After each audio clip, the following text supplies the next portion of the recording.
السلام علیکم ورحمۃ اللہ وبرکاتہ۔ یوٹیوب چینل مدنی اپڈیٹ پر خوش آمدید۔ صدقہ فطر اور زکوٰۃ کی اہم معلومات، جو ہمارے چینل پر نیو ہیں وہ ہمارے چینل کو ضرور سبسکرائب کریں۔ آج ہم اس ویڈیو میں صدقہ فطر اور زکوٰۃ کی اہم معلومات بیان کریں گے۔ صدقہ دو قسم کا ہوتا ہے۔ نمبر 1 نفلی، جو وقت اور مقدار نیز ہر قسم کی شرائط سے آزاد ہوتا ہے۔ نمبر 2 واجب یعنی ضروری، جس کی مقدار اور وقت شریعت کی طرف سے متعین ہے، جیسے زکوٰۃ، فطرہ وغیرہ۔ صدقہ نفلی ہو یا واجب، دونوں ہی اپنے ضمن میں دین و دنیا کے بے شمار فضائل و برکات لیے ہوئے ہیں۔ بظاہر تو صدقہ دیتے ہوئے مال کم ہوتا نظر آتا ہے، مگر در حقیقت بحکم حدیث صدقہ مال میں اضافہ ہی کرتا ہے۔ صدقہ فطر اور زکوٰۃ مالی عبادت ہیں اور واجب ہیں۔ صدقہ فطر کا حکم حضور نبی اکرم صلی اللہ تعالی علیہ وسلم نے زکوٰۃ سے پہلے اس سال دیا جس سال رمضان کا روزہ فرض ہوا۔ صدقہ فطر کا ادا کرنا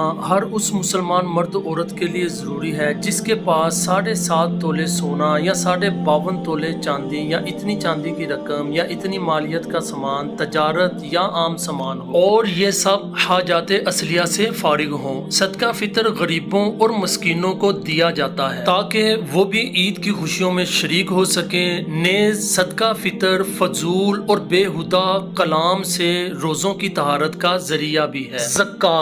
زکوٰۃ اسلام کے 5 ارکان میں سے تیسرا رکن ہے، جس کے لغوی معنی پاکیزہ کرنا یا پروان چڑھانا ہے۔ زکوٰۃ شریعت کی جانب سے مقرر کردہ اس مال کو کہتے ہیں جس سے اپنا نفع ہر طرح سے ختم کرنے کے بعد رضائے الہی عز و جل کے لیے کسی ایسے مسلمان فقیر کی ملکیت میں دے دیا جائے جو نہ تو خود ہاشمی ہو اور نہ ہی کسی ہاشمی کا آزاد کردہ غلام ہو۔ زکوٰۃ ادا کرنا مال کی پاکیزگی اور اضافے کا بہترین ذریعہ ہے۔ اس کا بنیادی مقصد غریبوں کی مدد کرنا، معاشرتی فلاح و بہبود میں صاحب ثروت لوگوں کا حصہ ملانا اور مستحق لوگوں تک زندگی گزارنے کا سامان بہم پہنچانا ہے۔ یقیناً زکوٰۃ غربت کو ختم کرنے کا بہترین طریقہ ہے۔ اگر سارے امیر زکوٰۃ دیں تو غریب کا نام و نشان بھی باقی نہ رہے۔ یاد رکھیں کہ جس طرح پورے جسم میں خون کی گردش ضروری ہے کہ جس حصے کو خون نہ پہنچے وہ مفلوج ہو کر سارے جسم کے لیے بوجھ اور مصیبت بن جائے گا، اسی طرح مستحقین میں زکوٰۃ اور صدقہ فطر کی رقم کا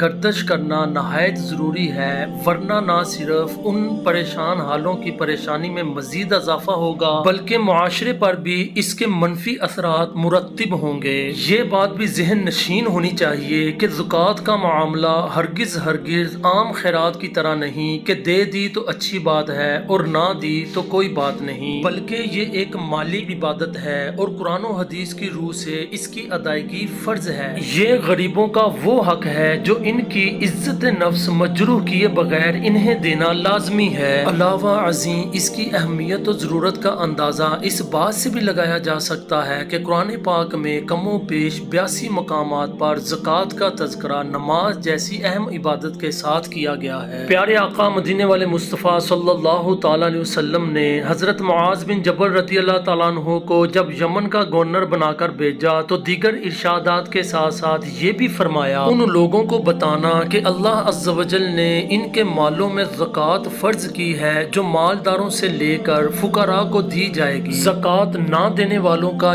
یہ سوچنا کہ زکوٰۃ دینے سے مال میں کمی ہوگی اور نہ دینے سے مال کی کثرت جوں کی توں برقرار رہے گی، اس سے ہمیں راحت و سکون ملے گا، ہم من پسند کی زندگی گزاریں گے، عیش و عشرت اور راحت کے اعتبار سے معاشرے میں اونچے رہیں گے، یہ سب نفس و شیطان کا دھوکہ ہے جس میں کئی دولت مند مبتلا ہیں۔ ایسے لوگوں کو یہ بات ملحوظ رکھنی چاہیے کہ ان کی تمام دولت اللہ عز و جل کی عطا کردہ نعمت ہے۔ یقیناً جب یہ بات پیش نظر رہے گی تو نہ صرف خوش دلی کے ساتھ زکوٰۃ کی ادائیگی آسان ہو جائے گی بلکہ زکوٰۃ ادا کرنے کے وہ تمام فضائل و برکات بھی حاصل ہوں گے جو قرآن و حدیث میں بیان کیے گئے ہیں۔ ہیں، مثلاً ایمان کی تکمیل، رحمت الہی کی برسات، تقوی و پرہیزگاری، مدد الہی، نیک لوگوں میں شمار، اسلامی بھائی چارے کا اظہار، مسلمانوں کے دل میں خوشی داخل کرنے کا ثواب، مال کا تزکیہ، بری صفات سے چھٹکارا، مال میں برکت اور اس کی حفاظت،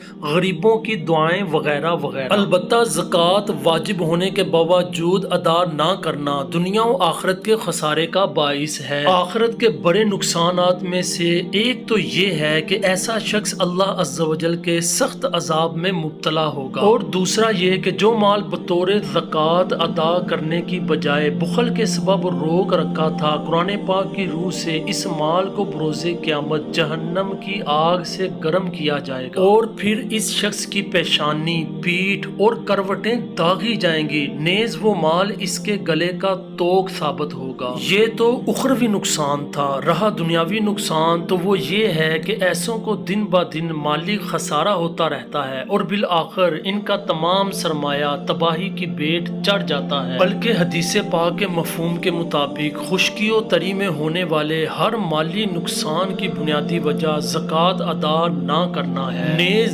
زکوٰۃ نہ دینا برسات کی نعمت سے محرومی اور قحط سالی کا سبب بھی ہے۔